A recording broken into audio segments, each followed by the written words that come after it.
വെളിപ്പാട് പുസ്തക പഠനം പാർട്ട് നമ്പർ 37. ദൈവനാമം മഹത്വപ്പെടുമാറാകട്ടെ. 6-ാം അധ്യായത്തിൽ നിന്ന് 6-ാം മുദ്ര തുറക്കുമ്പോൾ സംഭവിക്കുന്ന കാര്യങ്ങൾ നാം ചിന്തിക്കുകയുണ്ടായി. 6-ാം മുദ്രയുടെയും 7-ാം മുദ്രയുടെയും ഇടയിൽ സംഭവിക്കുന്ന കാര്യങ്ങൾ രേഖപ്പെടുത്തിയിരിക്കുന്നതാണ് 7-ാം അധ്യായത്തിലെ വിവരം എന്നുള്ളത് നാം കാണുകയുണ്ടായി. 8-ാം അധ്യായത്തിലേക്ക് വരുമ്പോൾ 7-ാം മുദ്ര തുറക്കുന്നതും 7 ദൂതന്മാരെയും 7 കാഹളങ്ങളെയും കാണുകയാണ്. 4 കാഹളങ്ങൾ 8-ാം അധ്യായത്തിലും 5ഉം 6ഉം കാഹളങ്ങൾ 9-ാം അധ്യായത്തിലും അവസാനത്തെ കാഹളമായ 7-ാമത്തെ കാഹളം 10-ാം അധ്യായത്തിലുമാണ് രേഖപ്പെടുത്തി തന്നിരിക്കുന്നത്.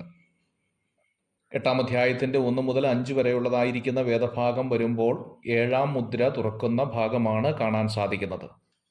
ഉടനെ സ്വർഗത്തിൽ അരമണിക്കൂർ മൗനതയുണ്ടായി എന്ന് രേഖപ്പെടുത്തിയിരിക്കുന്നു. അടുത്ത രംഗത്തിൻ്റെ ഗംഭീരതയെ കാണിക്കുവാനായിട്ടാണ് ഈ അരമണിക്കൂർ മൗനത എന്നതുകൊണ്ട് ഉദ്ദേശിക്കുന്നത്. മാത്രമല്ല, ശിക്ഷ നടത്തുന്നത് മനസ്സോടെയല്ല എന്ന കാര്യവും ഓർമ്മപ്പെടുത്തുകയാണ് ഇവിടെ. വിലാപങ്ങളുടെ പുസ്തകം 3-ാം അധ്യായം 33-ാമത്തെ വാക്യത്തിൽ നാം വായിക്കുന്നു, മനസ്സോടെ അല്ലല്ലോ അവൻ മനുഷ്യപുത്രന്മാരെ ദുഃഖിപ്പിച്ച് വ്യസനിപ്പിക്കുന്നത് എന്ന് എഴുതിയിരിക്കുന്നു. അരമണിക്കൂർ മൗനതയുണ്ടായി എന്നതുകൊണ്ട് സ്വർഗത്തിൽ മണിക്കൂറുകളുണ്ടോ എന്ന ഒരു ചോദ്യം ഉണ്ടാകാൻ സാധ്യതയുണ്ട്. അതിൻ്റെ ഉത്തരം ഇല്ല എന്നുള്ളത് തന്നെയാണ്.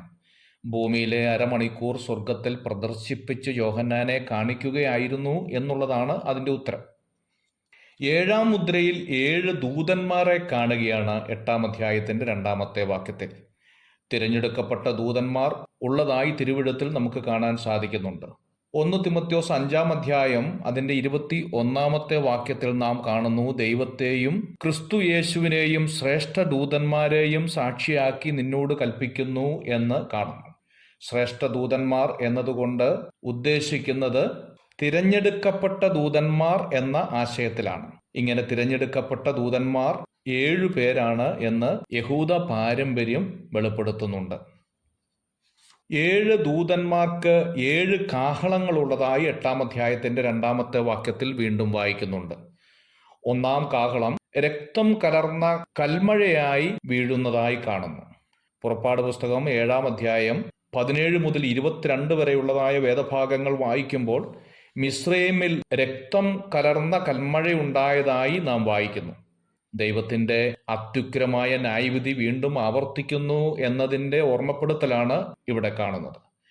8-ാം അധ്യായത്തിൻ്റെ 8 മുതൽ 9 വരെയുള്ളതായ ഭാഗങ്ങളിൽ 2-ാമത്തെ കാഹളം ഊതുകയാണ്. 2-ാമത്തെ കാഹളം ഊതുമ്പോൾ തീ കത്തുന്ന വൻമല ആകാശത്ത് നിന്ന് വീണു എന്ന് രേഖപ്പെടുത്തിയിരിക്കുന്നു. പുറപ്പാട് പുസ്തകം 7-ാം അധ്യായം 17-ാമത്തെ വാക്യം ഈ ഭാഗത്തോട് ചേർത്ത് പഠിക്കേണ്ടതാണ്. ആകാശത്തിൽ നിന്ന് വീഴുന്ന വൻമല എന്നുള്ളത് കൊണ്ട് ഉദ്ദേശിക്കുന്നത് കൊള്ളിമീൻ അഥവാ ഉൽക്കകളായിരിക്കാം എന്ന് കരുതുന്നു. 2004 ഡിസംബർ 26-ാം തീയതി ഉണ്ടായ സുനാമി ലോകത്തിന്റെ നാനാഭാഗങ്ങളിൽ ലക്ഷക്കണക്കിന് ആൾക്കാർ മരിച്ചു പോകാനിടയായത് നമുക്ക് ഏവർക്കും അറിവുള്ളതാണ്. കടലിൽ ഭൂകമ്പമുണ്ടായതിനാൽ കടൽ 9 മീറ്റർ ഉയർന്നു കരയിൽ കടന്നു എന്നാണ് അറിയുന്നത്. ഇതുപോലെയുള്ള പ്രതിഭാസങ്ങൾ ശക്തമായ നിലയിൽ ആവർത്തിക്കാൻ സാധ്യതയുണ്ട് എന്നുള്ളതാണ് ഈ വേദഭാഗങ്ങൾ പഠിക്കുമ്പോൾ മനസ്സിലാക്കാൻ സാധിക്കുന്നത്. വെളിപ്പാട് പുസ്തകം 8-ാം അധ്യായം 10 മുതൽ 11 വരെയുള്ളതായിരിക്കുന്ന ഭാഗങ്ങളിൽ 3-ാമത്തെ കാഹളം ഊതുകയാണ്.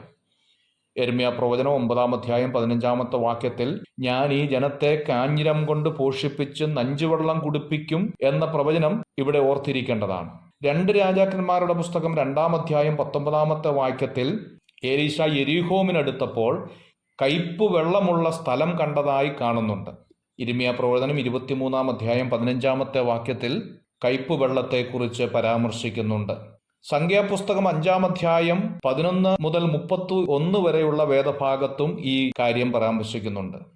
സംഖ്യാപുസ്തകം 5-ാം അധ്യായം 11 മുതലുള്ളതായിരിക്കുന്ന വാക്യങ്ങളിൽ പാതി വൃത്യ സംശയം സംബന്ധിച്ചുള്ള പ്രമാണത്തിലും ഈ പ്രയോഗം കാണാനായിട്ട് സാധിക്കുകയാണ്.